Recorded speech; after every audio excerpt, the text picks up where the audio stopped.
જય હિન્દ વિદ્યાર્થી મિત્રો, હું બસીરા મંદ્રા સ્વાગત કરું છું આપ સૌનું બસીરા મેમ ઓનલાઈન ક્લાસીસમાં. તો વિદ્યાર્થી મિત્રો, આજે આપણે ગુજરાતી ભાષા સજ્જતા જે ખાસ ટાટ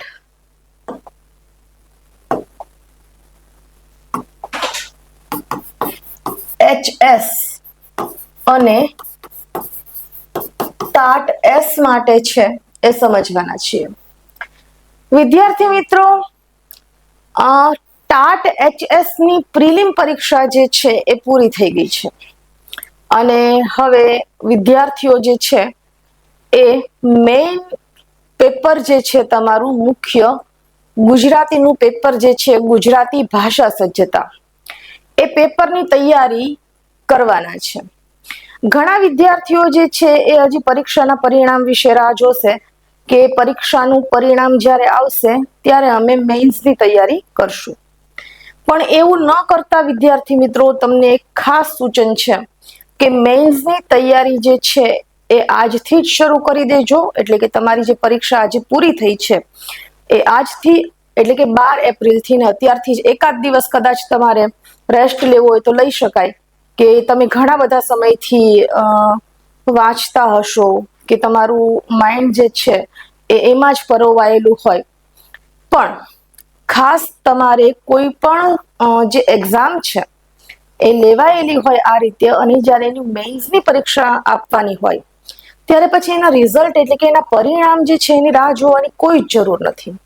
જો પરિણામની રાહ જોશો તો ભાષા સજ્જતા એટલે કે લેખનનું પેપર એવું છે કે તમને વધારે પડતો સમય નહીં મળે, અને વધારે પડતો સમય જ્યારે તમને નથી મળતો ત્યારે તમે કન્ફ્યુઝ થઈ જાઓ છો કે હવે અમારે લખવું કઈ રીતે. બરોબર છે? શું થાય છે કે હવે અમારે લખવું કઈ રીતે. અને ખાસ કરીને ટાટ HS ની અને ટાટ S ની જે એક્ઝામ છે, બરોબર, એમાં ખાસ કરીને તમારે તૈયારી કરવાની છે નિબંધ લેખનની, સંક્ષેપીકરણની, ચર્ચા પત્રની, પત્ર લેખનની, અને બીજું જે છે એ તમારે વ્યાકરણ આવે છે. એમાં વ્યાકરણના અમુક મુદ્દાઓનો સમાવેશ થયેલો છે જે 20 માર્કનું છે. અને આ કન્ટેન્ટ જે છે એ તમારું 80 માર્કનું છે. એટલે ટોટલ જે છે એ ગુજરાતી ભાષા સજ્જતામાં તમારે 100 માર્કનું પેપર જે છે એ આવે છે. વિદ્યાર્થી મિત્રો, હવે વાત કરીએ તો ગુજરાતી ભાષા સજ્જતામાં ટાટ HS અને ટાટ S માં મેઇન્સ પરીક્ષામાં જે મુદ્દાઓ આવે છે મેં તમને કહી દીધા. પણ આજે આપણે વાત કરવી છે નિબંધ લેખનની. બરોબર છે? નિબંધ લેખનની. હવે જો એક વાત હું તમને કહું કે ભાઈ નિબંધ એટલે શું, તો તમને પહેલા જ તે બે એવા સેન્ટેન્સ યાદ આવશે કે એક તો નિહિ વત્તા બંધ, એટલે કે કોઈ પણ પ્રકારના બંધન વગરનું લેખન. એટલે તમે એને શું કહેશો કે નિબંધ લેખન. હા, એ વાત સાવ સાચી છે કે કોઈ પણ વગર બંધન જે છે એ વિનાનું લેખન એટલે એ શું છે તો કે નિબંધ લેખન છે. પણ એનો અર્થ એવો ક્યાંય નથી કે તમે આડું અવડું લખવા માંડો કે આડેધડ લખવા માંડો. શું છે? તમે આડું અવડું લખવા માંડો કે આડેધડ લખવા માંડો. તમારે આડું અવડું કે આડેધડ લખો, બરોબર છે, તો એમાં એની જે ક્રમિકતા છે એ ક્યાંય સચવાતી નથી. અને ક્રમ ન સચવાયો હોય, બરોબર છે, એવું લખાણ કેવું નીવડે છે તો કે નિરર્થક નીવડે છે. એટલે નો ડાઉટ કે નિહિ વત્તા બંધને જ્યારે તમે અનુલક્ષીને નિબંધની વ્યાખ્યા આપો છો તો એની સાથે એની સમજણ પણ જે છે એ જરૂરી બને છે. બીજું કે એક તમને એવું સેન્ટેન્સ પણ આવે યાદ, બરોબર, કે નિબંધ લખવો એ જેવું તેવું કામ નથી.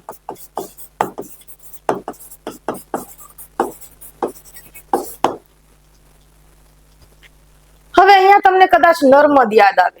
બરોબર છે કે નર્મદે જે કીધું હતું કે નિબંધ લખવું એવા જેવા તેવા વ્યક્તિનું કામ નથી, કે જેવું તેવું કામ નથી, તો એ વાત જે છે એ સાચી છે કે ભાઈ જેવું તેવું કામ નથી એનો અર્થ એવો ક્યાંય નથી, બરોબર છે, કે તમે નિબંધ ન લખી શકો, કે નિબંધ કોઈ એવું નિષ્ણાત કે પાવરધો વ્યક્તિ હોય એ જ લખી શકે, ના, એ વાત ખોટી છે.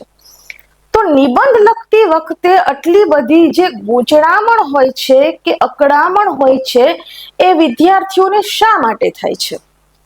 તો કે નિબંધનું નામ જ જ્યારે આવે ને, બરોબર છે, ત્યારે વિદ્યાર્થીઓ હોય કે શિક્ષકો હોય એને જાણે એવું લાગે કે આપણને સાપ સૂંઘી ગયો છે. એટલે વિદ્યાર્થીઓ કે શિક્ષકના માટે શું થાય છે? તો કે એ માથાનો દુખાવો બની જાય છે. અને મોટા ભાગના આપણા વિદ્યાર્થીઓ કે શિક્ષકો જે છે ને એ નિબંધને બહુ હલકામાં લઈ લે છે કે કાંઈ વાંધો નહીં, તો લખી નાખશું, લખી લેવાશે, આપણી જાતે આપણે કરી નાખશું. પણ નિબંધનું સ્તર જે છે એ એક સરખું નથી હોતું, અલગ અલગ હોય છે. તો આ નિબંધનું સ્તર જે છે એ એક સરખું નથી હોતું, અલગ અલગ હોય છે. કઈ રીતે? તો કે જુઓ, તમે જે પાઠ્યપુસ્તકનો નિબંધ લખો છો એ અને તમે લેખન કાર્યના ભાગ રૂપે જે નિબંધ શીખો છો એ બંનેમાં શું છે? તો કે તફાવત છે. જ્યારે તમે કોઈ પાઠ્યપુસ્તકમાંથી નિબંધ લખો છો ને, તો એ નિબંધનું સ્વરૂપ જે હોય એની સાથે તમારે તમારી લખવાની જે અભિવ્યક્તિ હોય, એટલે કે તમારું જે લેખન કૌશલ્ય હોય તેની તરફ તમારે અચૂક ધ્યાન આપવું પડે. એટલે કે લેખન કૌશલ્ય શું છે? તો કે લેખન કૌશલ્ય તમારી તાલીમનો એક ભાગ છે. શું છે? તમારી તાલીમનો એક ભાગ છે. વિદ્યાર્થી સ્વતંત્રપણે વિચારે, સ્વતંત્રપણે લખતો થાય, બરોબર છે, અને પોતાની માન્ય ભાષામાં લખતો થાય, એ જ નિબંધનો હેતુ હોય છે. હવે માન્ય ભાષામાં લખતો થાય એવો નિબંધનો હેતુ શા માટે? તો કે આપણે ગુજરાત પ્રદેશમાં વસતા લોકોની ભાષા જે છે એ ગુજરાતી છે, પણ ક્યાંક નહીં ને ક્યાંક આપણે અલગ અલગ તાલુકાઓમાંથી આવીએ છીએ, બરોબર છે, અલગ અલગ પ્રાદેશિક બોલીઓ જે છે એ આપણી વાકછટામાં વણાઈ ગયેલી છે. એટલે એ બોલીઓનો ક્યાંય જે છે એ પ્રયોગ થવો જોઈએ નહીં. વિદ્યાર્થીઓને યોગ્ય માર્ગદર્શન મળી રહે એ હેતુથી જ આપણે આજનું આ લેક્ચર છે એનું ખાસ આયોજન કર્યું છે. અને લગભગ તમને બહુ વ્યવસ્થિત રીતે સમજાઈ જશે, બરોબર છે, કે વાંચવું જે છે ને, બરોબર છે, એ તો એક તમારામાં જ્ઞાન જે છે એ આવે છે. જ્યારે તમે વાંચો છો, બરોબર છે, ત્યારે એ શું તમને પ્રદાન કરે છે?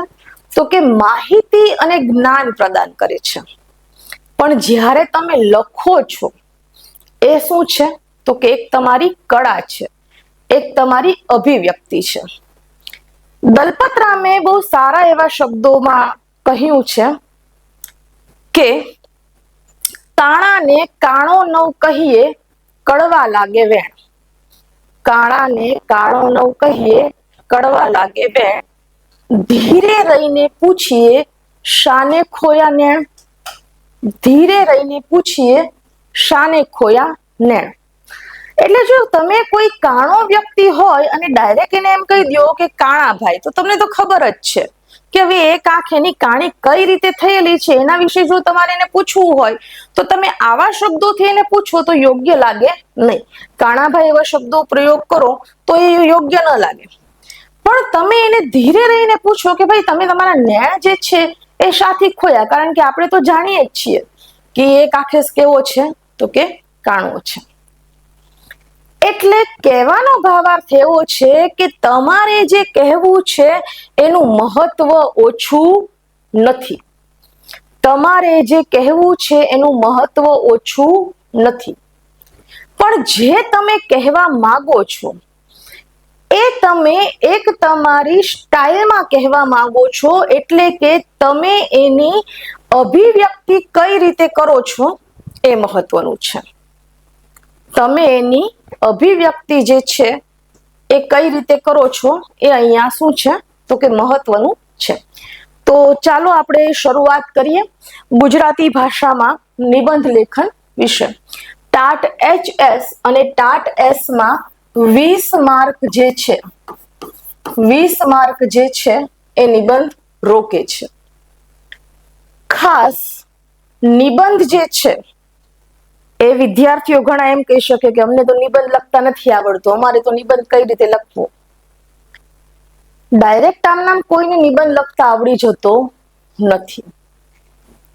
તમારે કોઈ પણ વિચાર કરી લો, કોઈ પણ વસ્તુનું કે કોઈ પણ વ્યક્તિનું જ્યારે તમારે એનું અવલોકન કરવું હોય કે કંઈક વધારે પડતું એના વિશે તમારે શોધવું હોય તો સૌથી પહેલા મહત્વની બાબત કઈ તો કે એ વ્યક્તિ કે વસ્તુ વિશે પહેલા તમારે શું કરવો પડે? અભ્યાસ કરવો પડે. જો તમે અભ્યાસ નથી કરતા તો તમે એનું આકલન કરી શકો નહીં. નિબંધ જે છે તો તમે ધોરણ 5 થી જ શીખતા આવ્યા છો. ધોરણ 5 માં તમે નિબંધ લખ્યો, 8મા માં લખ્યો, 9મા માં લખ્યો, 10મા માં લખ્યો, ઇવન 11th અને 12th માં એટલે કે 11મા માં અને 12મા માં પણ તમે શું કર્યું તો કે નિબંધ લખ્યો છે. પણ નિબંધ લખતી વખતે એ સમય કેવો હતો તો કે કઈ નિબંધમાં તમને 20 માર્કનું નહોતું પૂછાતું કે ચાલો 20 માર્કનો નિબંધ છે. હા, હાલમાં જે 12મા ધોરણમાં છે એ આજે પણ 10 માર્કમાં નિબંધ લખાય છે, પણ વિદ્યાર્થીઓ ક્યારે એ નિબંધને વાંચતા નથી. કારણ કે તમે 2, 2.5 થી 3 પેજ લખી નાખો એટલે વિદ્યાર્થી પોતાની જાતને શું સમજે કે અમે મહાન છીએ અને અમે નિબંધ લખીને આવ્યા.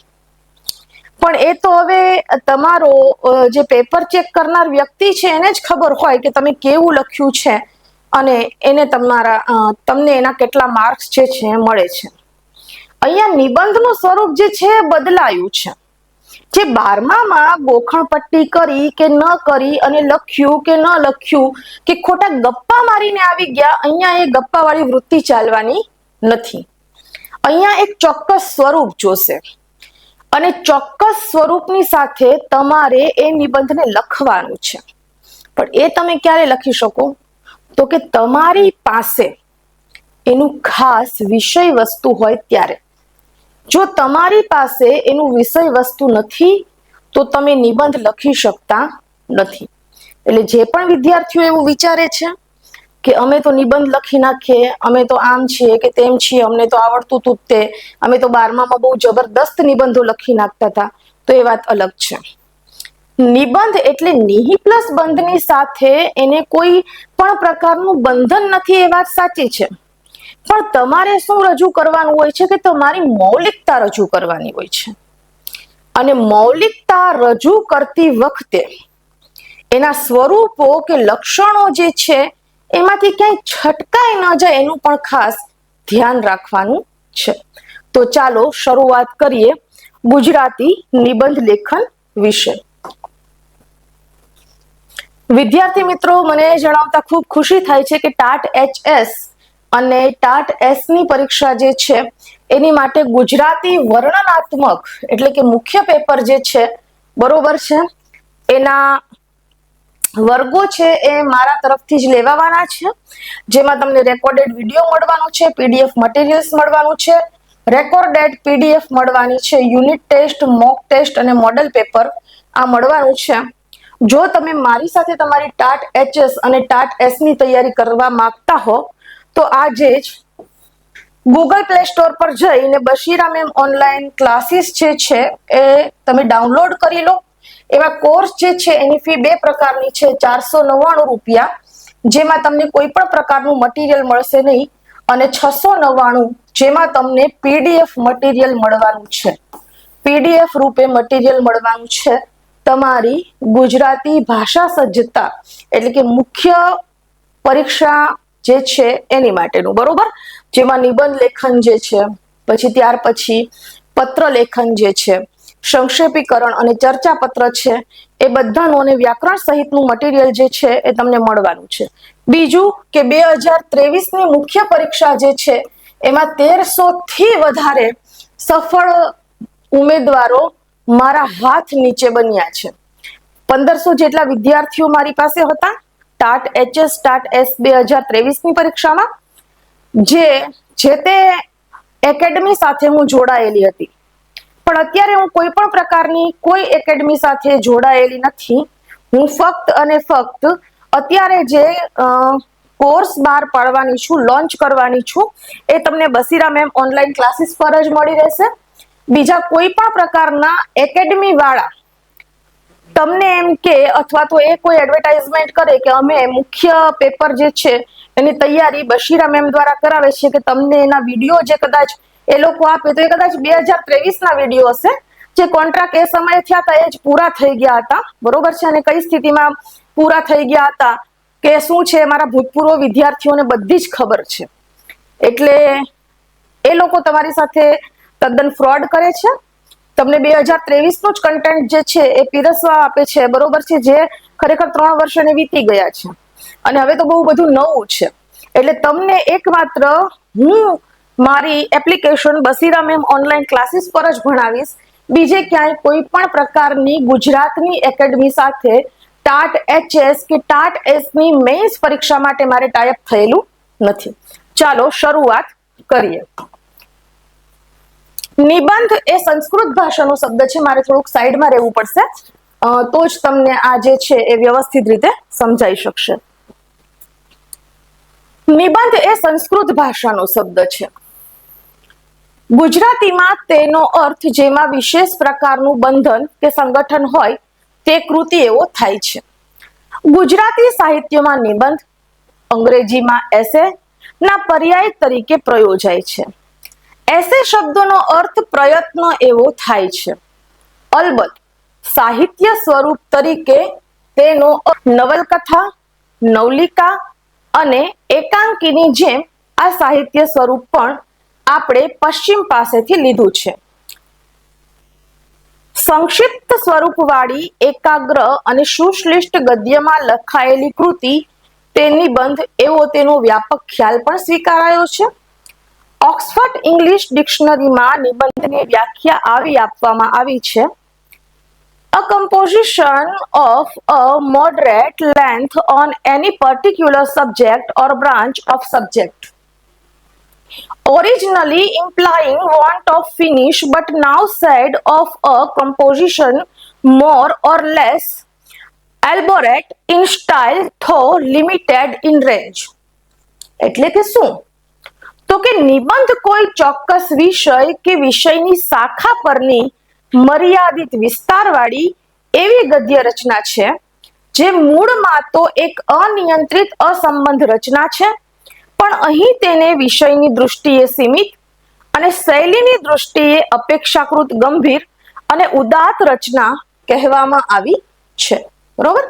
તો નિબંધ એ શું છે એ થોડુંક આપણે આમાં સમજીએ કે જેમાં વિશેષ પ્રકારની વાત કરવામાં આવી છે, જેમાં કોઈ બંધન નથી, બરોબર છે. અને ઓક્સફર્ડ યુનિવર્સિટી દ્વારા જે નિબંધની વ્યાખ્યા આપવામાં આવી છે અહીંયાથી લઈને અહીંયા સુધી, એટલે કે નિબંધમાં કોઈ ચોક્કસ વિષય કે વિષય શાખા પરની મર્યાદિત વિસ્તારવાળી એવી ગદ્ય રચના છે, બરોબર. અને આ ગદ્ય રચના જે છે એના મૂળમાં તો એક અનિયંત્રિત અસંબંધ રચના છે, બરોબર.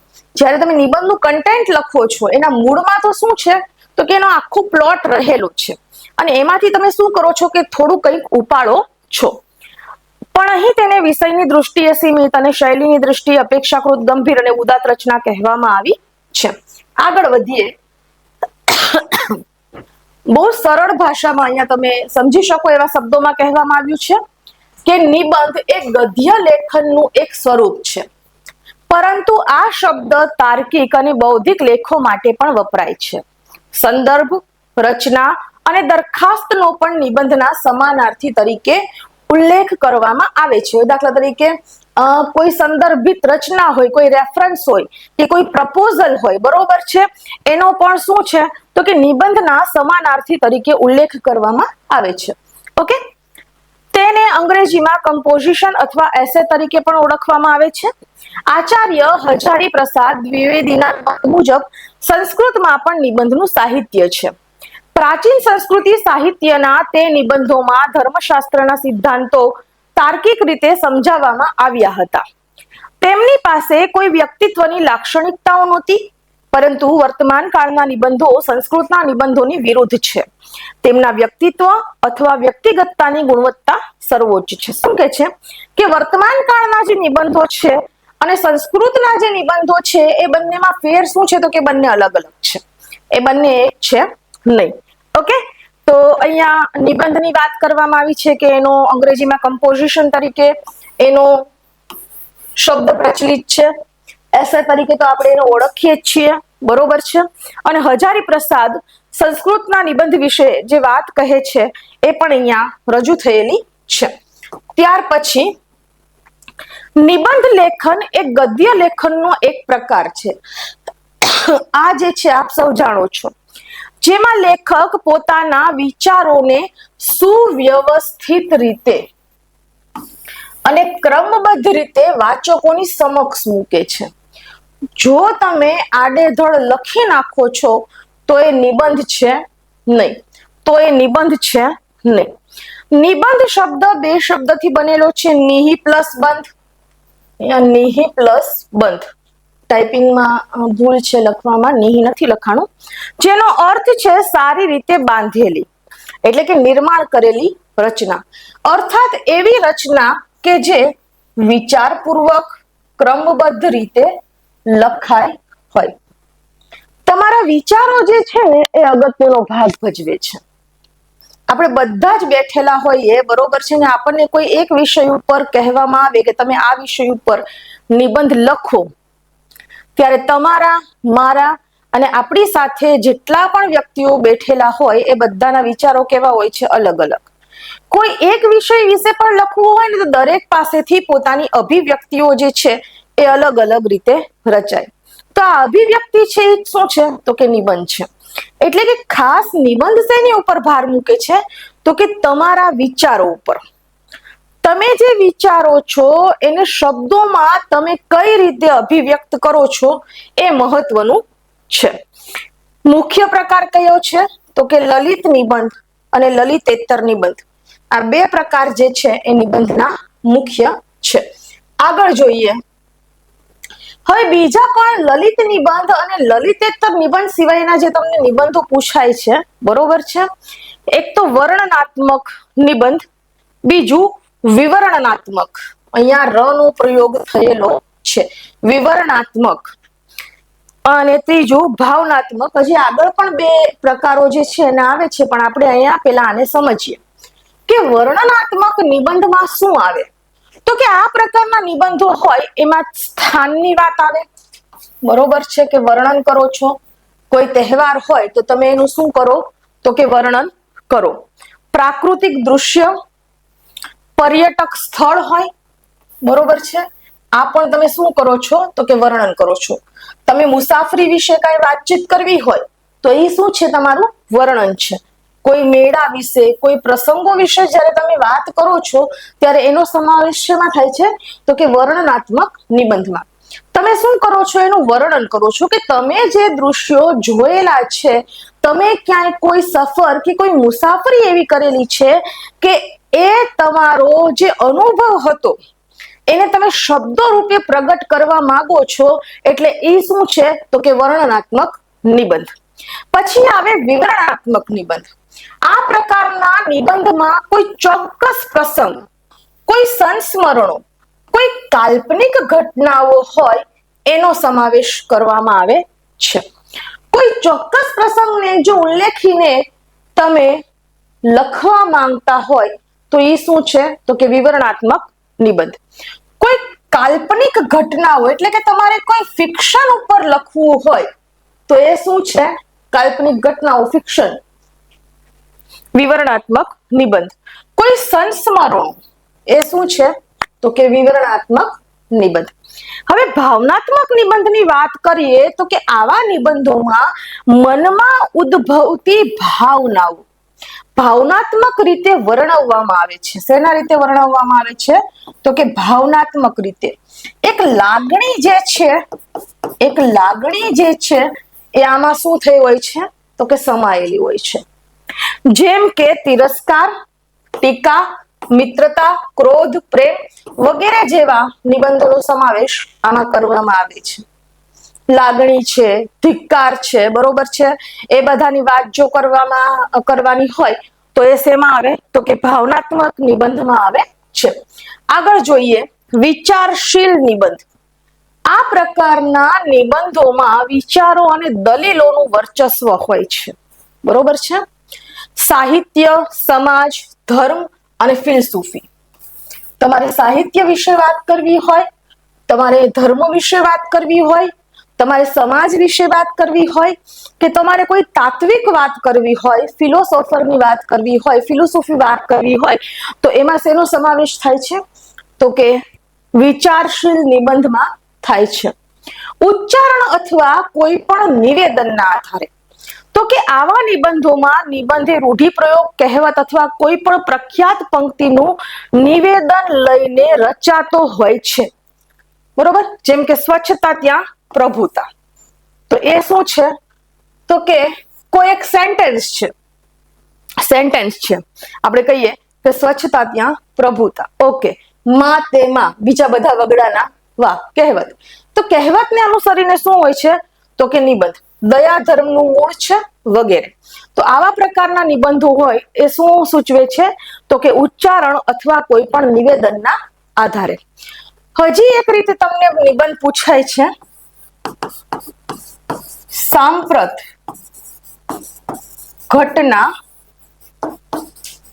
આધારિત.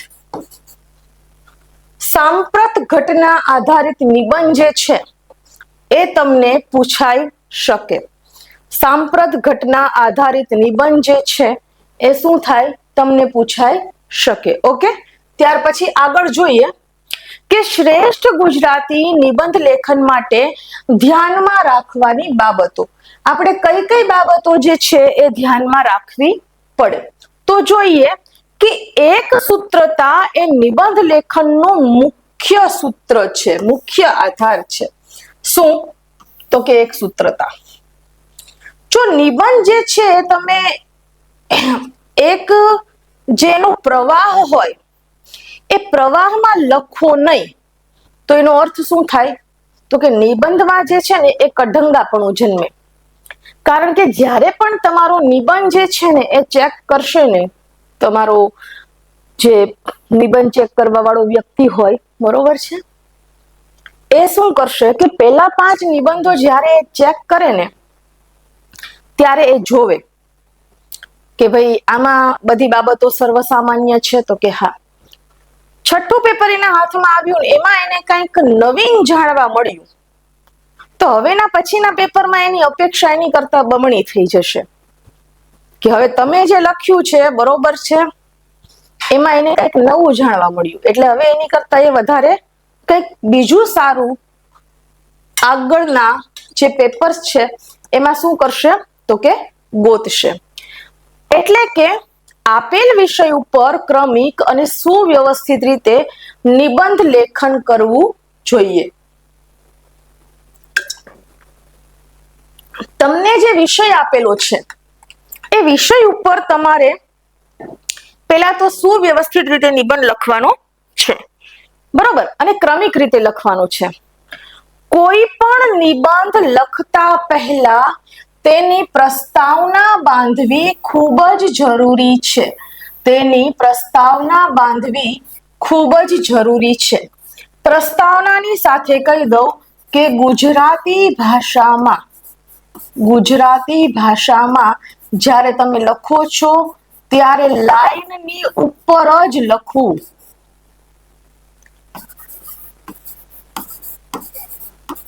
એટલે ઉપરની લીટીને અડાડીને લખવું. બરોબર.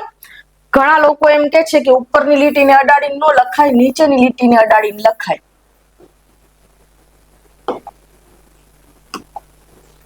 અહીંયા તમે દાખલા તરીકે લખો છો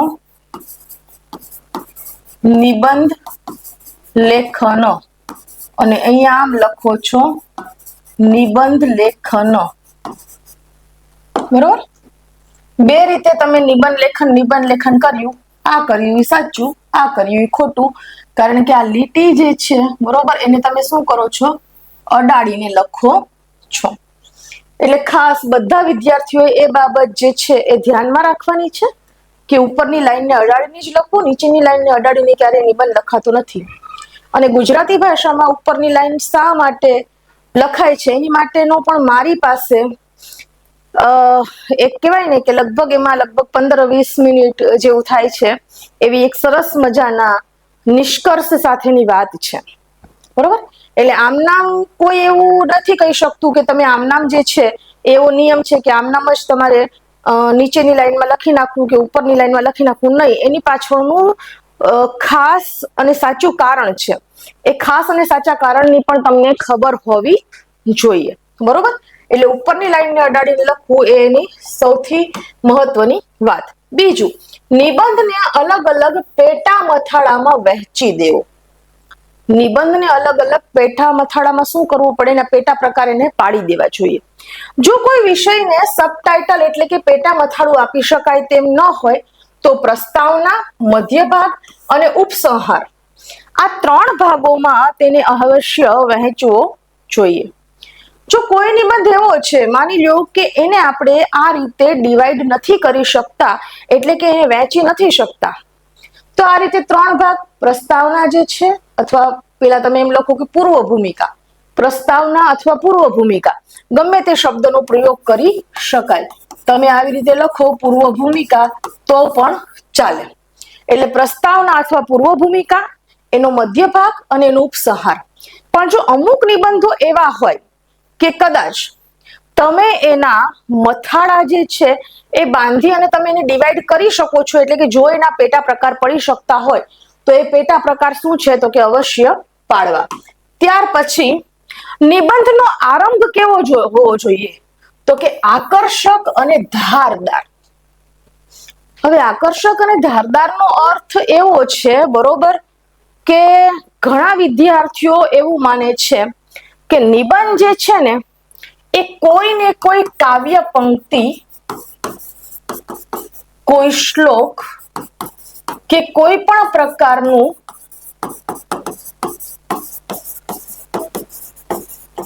ઇંગ્લિશ સેન્ટેન્સ હોય ને એનાથી જ શરૂ કરવું. આ વિદ્યાર્થીઓની માન્યતા છે. પણ ના, એવું નથી. શક્ય જ નથી કે દરેક નિબંધ પાસે એના વિષય વસ્તુને અનુરૂપ આવું કાંઈ હોય. હા, જો છે તો તમે લખો છો તો બેસ્ટ છે, પણ એનો અર્થ એવો નથી કે તમે એને ક્યાં લખો તો કે શરૂઆતમાં જ લખો. શરૂઆતમાં લખવું એવું જરૂરી નથી. શરૂઆતમાં લખવું એવું જરૂરી નથી. લખવાનું ક્યાં છે તો કે જ્યારે તમે નિબંધ માટેના પેરેગ્રાફ પાડો છો, જ્યારે તમે નિબંધ માટેના પેરેગ્રાફ પાડો છો અને એ પેરેગ્રાફને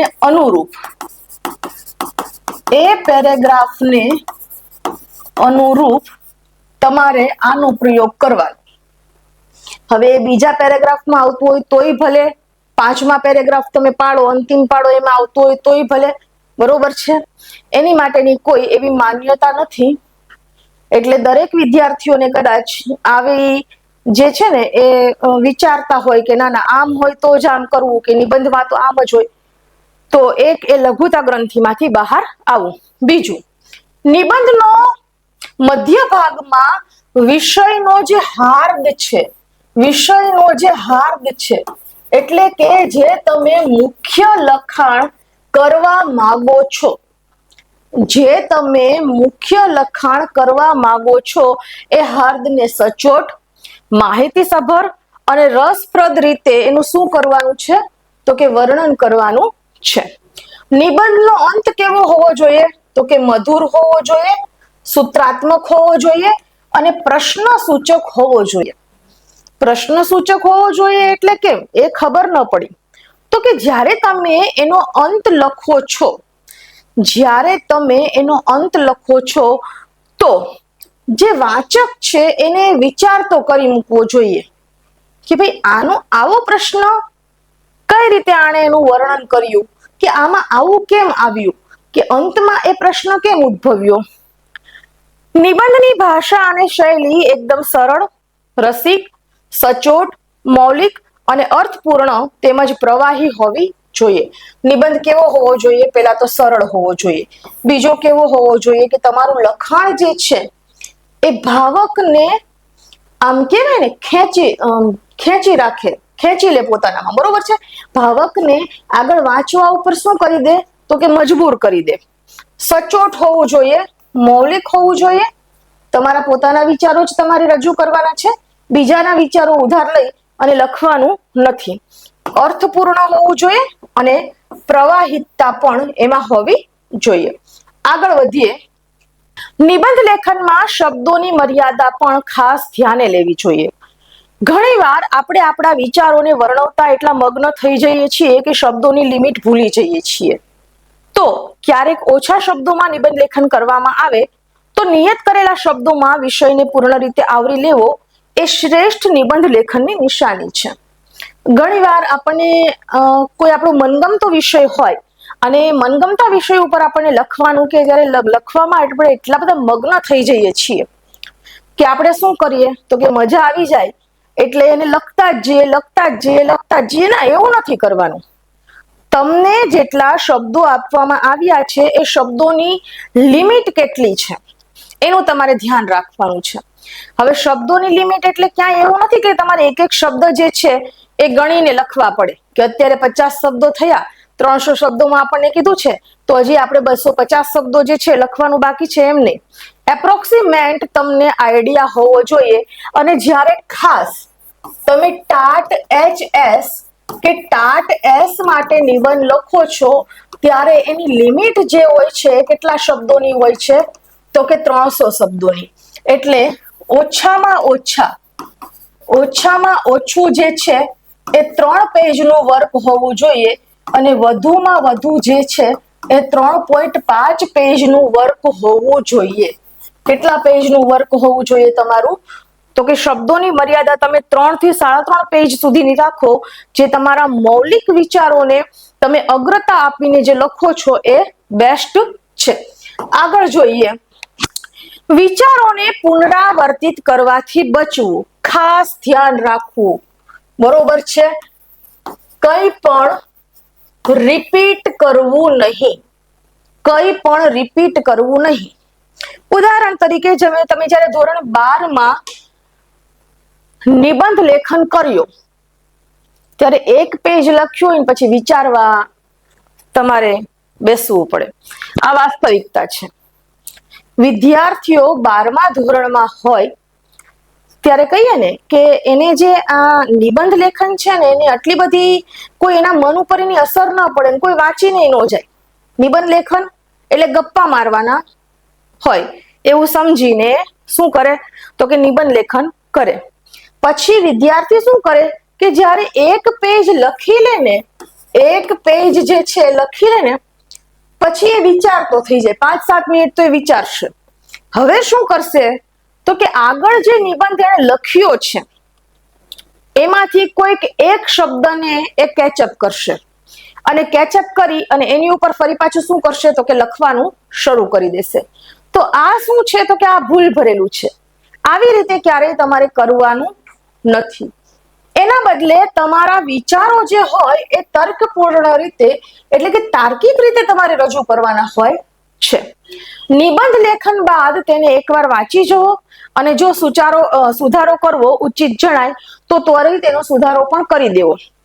જોડણીની ભૂલો ન થાય તેનું પણ ખાસ ધ્યાન રાખવું.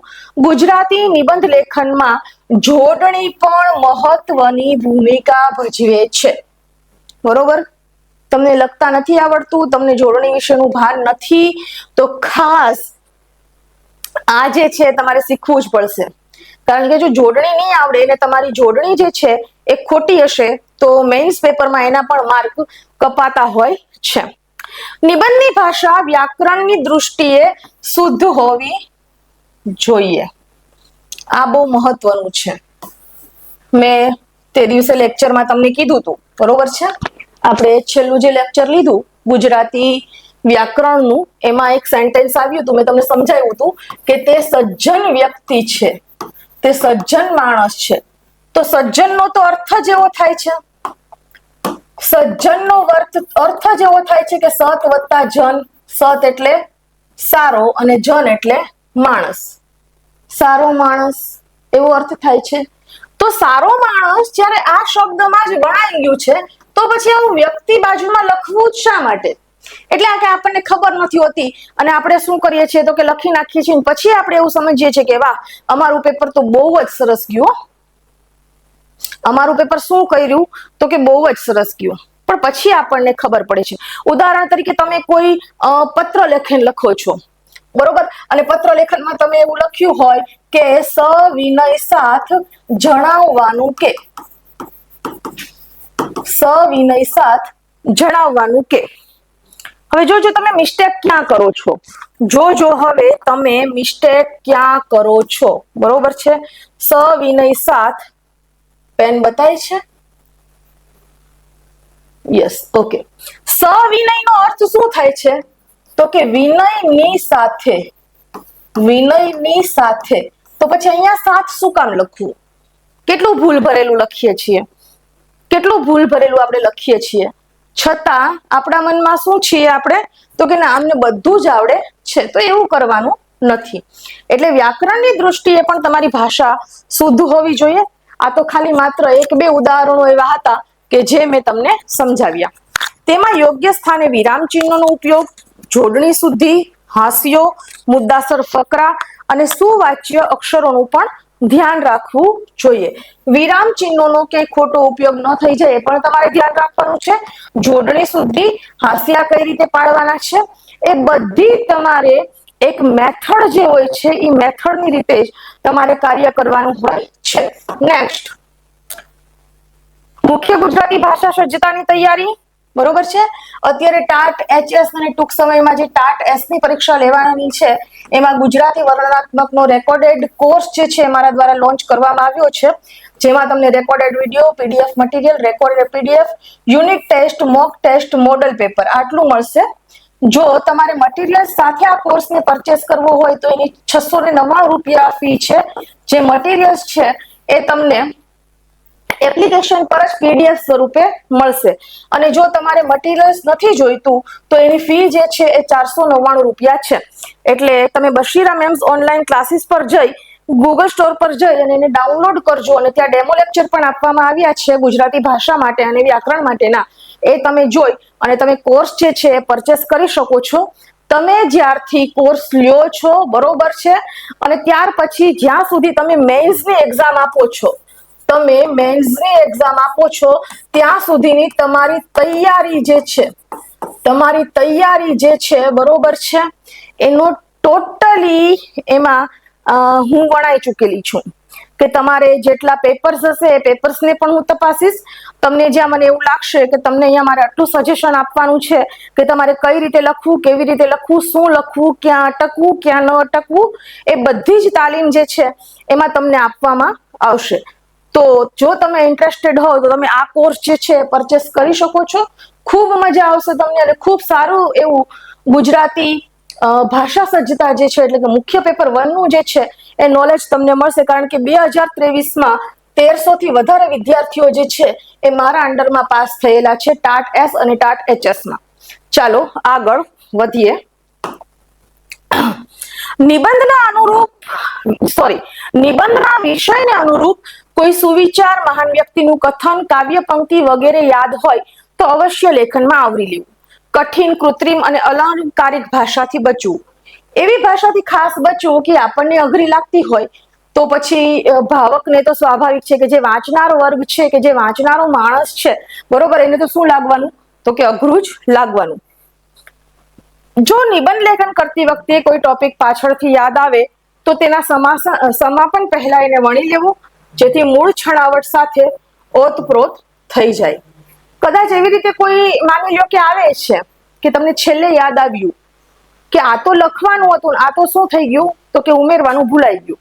તો તમારે જે લખવાનું છે અને એની આગળનો જે મુદ્દો લખ્યો છે એ બેને ભેગું કરતું કંઈક હોય સેન્ટેન્સ, એ પેલા લખવાનું અને પછી એ સેન્ટેન્સ પરથી ઓલા સેન્ટેન્સ ઉપર, મુદ્દા પર તમારે જવાનું. જો નિબંધમાં મુદ્દા પહેલાથી જ આપેલા હોય તો દરેક મુદ્દાને યોગ્ય રીતે વણી લેવો, કોઈ મુદ્દા પર વધુ ન લખાઈ જાય અને કોઈ મુદ્દો છૂટી પણ ન જાય તેનું ખાસ ધ્યાન રાખવાનું છે. એક મુદ્દા ઉપર તમે માની લો કે ઘણું બધું લખી નાખો છો એક પેજ ભરીને, અને બીજા મુદ્દો જ્યારે તમે પેરેગ્રાફ પાડો છો ત્યારે માન 5-6 લાઈન લખો છો તો એને અન્યાય થયો કહેવાય. તમારે જે લખો છો એને પૂરેપૂરું શું કરવાનું છે? ન્યાય આપવાનો છે. નિબંધમાં જ્યારે વિષય બદલે નવો ફકરો પાડવો જરૂરી છે. બરોબર છે. નવો વિષય એમ ન કહી શકાય, સોરી, નવો વિષયનો અર્થ અહીંયા એવું છે કે જે મુદ્દો છે એટલે કે એક મુદ્દો અને એક પેરેગ્રાફ, બરોબર. હાલાકી 2023 ની જે એક્ઝામ લેવાની ટાટ HS અને ટાટ S ની, એમાં કોઈ પણ પ્રકારના મુદ્દા તમને આપવામાં નહોતા આવ્યા. ફક્ત તમને નિબંધ જ આપવામાં આવ્યો હતો, પહેલો અથવા બીજો, અને એમાંથી તમારે લખવાનું હતું. ચાલો આગળ વધીએ. હવે એક નિબંધ આપણે અહીંયા મેં લીધો છે જેનું નામ છે વિશ્વ શાંતિ. ખાસ સાંપ્રત સમસ્યા આધારિત જો કોઈ નિબંધ હોય તો એ તમારે ખાસ જુઓ. અત્યારનું જે સ્થિતિ છે, બરોબર છે, આપણા દેશમાં જે સ્થિતિ ચાલી રહી છે કે ઈરાન સામે જે ઇઝરાયલ અને અમેરિકાનું યુદ્ધ ચાલે છે અને ત્રીજા વિશ્વયુદ્ધની કગાર પર આપણે પહોંચી ગયા છીએ, ત્યારે એ સ્થિતિને સંદર્ભે પણ તમારે ખાસ ધ્યાન રાખવું જોશે. તમને ગમે તેમાં પૂછાઈ જશે, એવું નથી કે નિબંધમાં જ પૂછાય, તમને પત્ર લેખનમાં પણ પૂછાઈ જાય, તમને ચર્ચા પત્રમાં પણ પૂછાઈ જાય. બરોબર છે. કોઈ પણ રીતે જો એને પૂછવું હશે તો એ લોકો પૂછી લેશે. સાંપ્રત સમસ્યા આધારિત કોઈ વિષય વસ્તુ જો હોય તો, અને અત્યાર માટે તો એ હોટ ફેવરિટ છે. અત્યાર માટે તો શું છે? એ હોટ ફેવરિટ છે, પૂછાવાની સંભાવના છે. પણ મેં અહીંયા વિશ્વ શાંતિ જેવો એક પેરેગ્રાફ લીધેલો છે અને મેં એને પાઠ પણ પાડેલા છે, એટલે કે મુદ્દાઓ પણ પાડેલા છે કે વિશ્વ શાંતિ માટે જગતનો તલસાટ, વર્તમાન વિશ્વના સળગતા પ્રશ્નો, વિશ્વ યુદ્ધોની કારમી વિનાશકતા, ભાવિ યુદ્ધની ભય પ્રેરક કલ્પના, યુનો અને ભારતના પ્રયત્નો, વિશ્વ બંધુત્વનો આદર્શ, ગાંધીજી અને નહેરુનો યોગ, વિશ્વ શાંતિનો સાચો માર્ગ કયો? બરોબર છે. વિશ્વમાં શાંતિ હોય તો આપણે ઘરમાં શાંતિથી રહી શકીએ. તમને ખબર જ છે કે ગયા મહિને માર્ચ મહિનામાં આપણે કેટલું બધું જે છે ફેસ કર્યું છે. બરોબર છે. જે ઈરાન અને ઇઝરાયલ અમેરિકા સાથે જે એનું યુદ્ધ થયું છે એ સંદર્ભે આપણે ઘણી બધી એવી પરિસ્થિતિમાંથી પસાર થવું પડ્યું છે, અને એ બધી શું છે તમને ખબર જ છે. મારે અહીંયા એને ફરી પાછું તમારી સમક્ષ કહેવાનો કોઈ એવો ખાસ ઉપક્રમ નથી, એ તમે જાણો જ છો. પણ તમારે જ્યારે એને શબ્દો રૂપે વ્યક્ત કરવું હોય, એને અભિવ્યક્ત કરવું હોય તો તમે કઈ રીતે કરી શકો એ હવે તમારો પ્રશ્ન રહે કે આપણે આને કઈ રીતે લખશું. આપણે અહીંયા વાત આજે વિશ્વ શાંતિ માટેની કરવી છે. બરોબર છે. ઘણા વિદ્યાર્થીઓ એ મેથડમાં માને છે કે ભાઈ તમે એક વિશ્વ શાંતિ નામનો કે કોઈ પણ તમે જે છે મુદ્દો લઈ આવો નિબંધ માટેનો, અને પછી અહીંયા તમે લખો અને પછી અમને ખબર પડે કે કેટલું લખાય છે કે કેટલું નહીં. પણ મારી દૃષ્ટિએ મારો વિચાર જે છે એવું કે છે કે જરૂરી નથી કે હું તમને અહીંયા એ રીતે સમજાવું. સમજવું એ જરૂરી છે, તમે કયા વેથી સમજો છો એ જરૂરી નથી. તમે પરીક્ષા દેવા જાઓ છો તો તમે ગાડી ઉપર જાઓ છો કે તમે 4 વ્હીલ લઈને જાઓ છો કે તમે 2 વ્હીલ લઈને જાઓ છો કે તમે ચાલતા ચાલતા જાઓ છો એ મહત્વનું નથી, તમે પરીક્ષા દો છો એ મહત્વનું છે. અને બીજું કે જ્યારે હું અહીંયા લખું, ઉદાહરણ તરીકે ચાલો આપણે એક એવો પ્રયોગ કરીએ કે હું તમને અહીંયા લખીને સમજાવું, બરોબર છે, તો એમાં વન ટાઈપ ઓફ સમય જે છે એ બહુ ખર્ચાઈ જાય છે. અને મારો મત એવો છે કે વિદ્યાર્થીઓનો સમય ક્યાંય ખર્ચાવવો જોઈએ નહીં. બરોબર છે. કારણ કે તમે જ્યારે આ વિડીયો જોતા હો ત્યારે હું અહીંયા એક લાઈન લખતી હોઉં ત્યારે તમે માંડ વ્યવસ્થિત રીતે એને સમજી શકતા હોય. કારણ કે બેસવું છે ને, બેસવું એ આપણા માટે સૌથી અઘરું છે. કઈ રીતે સમજવું, શા માટે સમજવું, આ ન સમજીએ તો ચાલે. મોટાભાગના વિદ્યાર્થીઓ જે છે એ વિડીયો પણ જોતા હોય તો સ્કીપ કરીને જોતા હોય કે ચાલો હું પ્રશ્નો સમજાવતી હોય તો મેં પ્રશ્નનો જવાબ કહી દીધો, પછી હું પ્રશ્નો વાંચું છું તો એને સ્કીપ કરી નાખતા હોય. બરોબર છે? મારા કહેવાનો ભાવાર્થ સમજાઈ ગયો છે? ગમે તે રીતે તમારે શું કરવાનું છે તો કે એને એક્સેપ્ટ કરવાનું છે. કઈ રીતે? તો કે તમે વાંચીને એને એક્સેપ્ટ કરો છો કે લખીને એને એક્સેપ્ટ કરો છો, ગમે તે રીતે. ઓકે, ચાલો ડન. આગળ વધીએ. વાત કરવી છે વિશ્વ શાંતિ માટેની. સમસ્ત વિશ્વ શાંતિના એક બારીક પરંતુ અતૂટ તાંતડે બંધાય.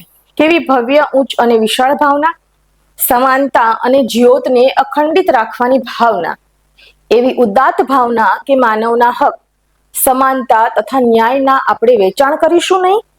આ સત્યો આપણે સ્વયં સિદ્ધ માનીએ છીએ, પરંતુ વસંત સમયનો કિલકિલાટ ગુંજવતી, ઉજળા પ્રભાતની તાજગીની આશા અર્પતી એ શ્રદ્ધા, એ ભાવના વિલય પામે તો કૂદકે ને ભૂસકે પ્રગતિ કરતું વિજ્ઞાન અણુશાસ્ત્રની મદદ વડે સમસ્ત વિશ્વનો કારમો વિનાશ જ નોતરે ને. બરોબર છે?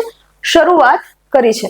મારે થોડું સાઈડમાં હટી જવું પડે છે વાંચવા માટે, કેમ કે જો હું અહીંયા ઉભી રહીને વાંચીશ તો તમને પણ તકલીફ પડશે અને મને પણ તકલીફ પડશે. બરોબર છે? સાઈડમાં છું, હું વાંચું છું. પરંતુ જેમ જેમ વિશ્વ યુદ્ધની ભયાનકતા પ્રગટ થતી જાય છે તેમ તેમ વિશ્વ શાંતિની ઝંખના પણ વધુ ઉત્કટ બનતી જાય છે. ગાંધી અને લિંકનના ભૂતકાળના સિદ્ધાંતો ઝંઝાવતોથી ભરેલા વર્તમાન યુગમાં અપૂરતા નીવડ્યા છે. એમના સિદ્ધાંતો જાણે કે તીપાશ્વ કાચમાંથી પસાર થઈ અનેક પ્રકારના રંગીન કિરણોમાં વિભક્ત ઉન્નતિ પથના પ્રયાણમાં નવા ગુણ ધારણ કરે છે. આમ છતાં એકેયમાં સમગ્ર સૃષ્ટિના રાષ્ટ્રોને એકત્રિત કરવાની અખૂટ કાર્યશક્તિ નથી. આવા સંજોગોમાં એક બાજુ પર ભારત હજી સાચા માર્ગ માટે આત્મશોધમાં લીન છે. આગળ જોઈએ. જગતના કેટલાક ડાયા માણસોએ વાત દીવા જેવી સ્પષ્ટ સમજાય છે કે વિશ્વ શાંતિ વિના જગતની પ્રગતિ કે જીવનનો લાક્ષણિક આનંદ શક્ય નથી. અને તેથી જ સમગ્ર ચેતન સૃષ્ટિના ઉત્કર્ષ માટે એમણે બુલંદ અવાજે વિશ્વ શાંતિની ઘોષણા કરી છે. એ માટે સંયુક્ત રાષ્ટ્ર સંઘ સૌથી અગત્યનો ભાગ ભજવે છે. અસંતોષ અને અશાંતિ એની મદદ વડે ઘટ્યા છે અને એની જગાએ સહયોગ અને સહકાર વિકાસ પામ્યા છે. વિશ્વ શાંતિના માર્ગે જગતને દોરવાના પ્રગતિશીલ પ્રયત્નોથી જુદા જુદા રાષ્ટ્રોના સ્વતંત્ર વિચારોના સુંદર વિનિયોગ પણ થાય છે. સર્વ દેશોની શુભેચ્છા અને વિશ્વ શાંતિ માટેના સતત પ્રયત્નો થવા છતાં જગતમાં કહેવાતા માંધાતાઓની સત્તા માટેની સાઠ મારી, લોકશાહી અને સામ્યવાદી પક્ષો વચ્ચેની હુસાતુસી, ગુલામીની જંજીરોમાંથી મુક્ત થઈ ખુલ્લી હવામાં શ્વાસ લેવા ફાંફા મારતી અસહાય જનતાનો ઉગ્ર અસંતોષ, પ્રાદેશિક ઝઘડા અને કેટલેક સ્થળે માનવ હકોનો થતો સંહાર વગેરે વિશ્વ શાંતિના માર્ગમાં અભેદ્ય અવરોધો છે. દાખલા તરીકે ચીનની બાબતમાં તો એમ કહેવાય છે કે જો એ સૂતેલો વિરાટકાય રાક્ષસ, એને ઊંઘવા દો, જો એ જાગશે તો આખી ધરતીને ધ્રુજાવશે. અને ખરેખર અહીંયા જે અત્યારે ચીન માટે કહેવાયું છે કદાચ આપણે ઈરાન માટે કહી શકીએ. બરોબર કે અત્યારનું જે ઈરાનનું અને ઇઝરાયલ અમેરિકાનું જે યુદ્ધ ચાલે છે એમાં ઈરાનની જે ભયાનકતા છે એને તમે જોઈ શકો છો. જો એ જાગશે તો આખી ધરાને ધ્રુજવી દેશે. વળી ઘણા મોટા સમૃદ્ધ અને સમર્થ રાષ્ટ્રો અણુશસ્ત્ર સ્પર્ધાની મડાગાંઠમાં જકડાયા છે અને તેથી વિશ્વ શાંતિના નારા નીચે લશ્કરી સજવટોના બુલંદ અવાજો સંભળાઈ રહ્યા છે. આપણે જ્યારે રશિયા તરફ જોઈએ છીએ ત્યારે ત્યાંનું જીવન આપણને જરાય આકર્ષતું નથી, કારણ કે તેમના ભૌતિક સાધન માત્રથી આપણે અંજાઈ જઈએ એમ નથી. પ્રદેશ એ કઈ રાષ્ટ્ર નથી. એ શું છે તો કે મહત્વનો પ્રશ્ન છે. કોઈ એક રાષ્ટ્રને સમસ્ત વિશ્વની સિદ્ધિઓ હાંસલ થાય, પરંતુ એના બદલામાં જો એ પોતાનો આત્મા ગુમાવે તો એથી શો ફાયદો? વિશ્વ શાંતિ એટલે સૃષ્ટિના એક સર્જનના હૃદયમાં બંધુતા, સમાનતા અને શાંતિરૂપી દીપક ઝળહળતો દઢ પ્રકાશ રેલાવે તે. આ રમણીય સ્વપ્નને સાકાર કરવા આપણે કટિબદ્ધ થવું જોઈએ. આપણે એ વિશે અભિનવ દ્રષ્ટિએ વિચારણા કરવી જોઈએ. જૂની ઘરેડો અને કૂપમંડુકતા ત્યજી સમગ્ર વિચાર કરવો જોઈએ. સમગ્ર માનવજાત માટે આપણે શું કરી શકીએ એમ છીએ એ પ્રશ્નના ઉત્તર રૂપે અમેરિકાએ પોતાની સમૃદ્ધિ કે સંપત્તિના અભિમાનને ત્યજી રશિયાએ સારાએ વિશ્વમાં હલચલ મચાવી મૂકતી તેની સ્પર્ધાને છોડી ચીને સિકંદર કે હિટલરની જેમ પોતાની સરહદો વધારવાની વૃત્તિ છોડવાના પ્રયત્નો કર્યા. સૌએ એકી અવાજે માનવ જાતિના ઉદ્ધાર અને ઉત્કર્ષ માટે ઢગલાબંધ શસ્ત્ર સરંજામનો સદુપયોગ માનવ કલ્યાણ માટે કરવો જોઈશે અને તો જ વિશ્વ શાંતિની આશાભરી લકીર દેખાશે.